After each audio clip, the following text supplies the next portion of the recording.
to be very aware of who we are as people.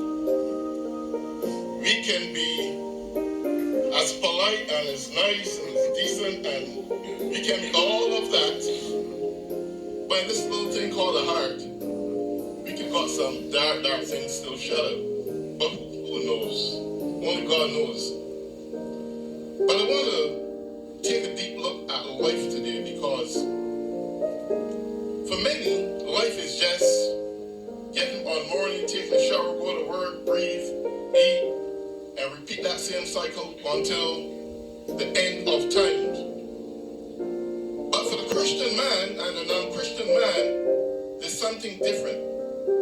You see, life has two sides to it. There's the dark side of hell in existence, and there's the light of God's kingdom that we can also choose.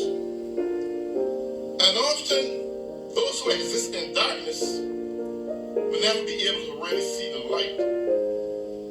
But those who exist in the light, who exist in righteousness, there's something we must come to grips of. You see, as we exist in righteousness, and we exalt and extol and glorify and magnify God with so much energy and love, when you get in that hemisphere, you also are now known as a spiritual warrior. You are surrounded continuously every day with spiritual warfare. Now, there are a lot of Christians existing today that don't really take the time out to figure out what spiritual warfare is all about. So let's look at it in layman terms. As long as you call yourself a Christian, as long as you learn to pray and worship and exalt and magnify and glorify God, you is Satan's biggest enemy. And what enemies does, they can always be combatant. So you are engaged in spiritual warfare every day. You can dress pretty, go to work, you can get it there too.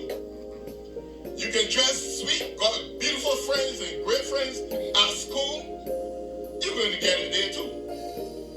In your community, you will get it there too. When you get to bed at night and you start to go over what your day was like, and the reality start to kick in, and conflicts start to attack the mind, and you start to roll in turmoil and say, but God, what happened? Why am I going through this? Why am I experiencing this?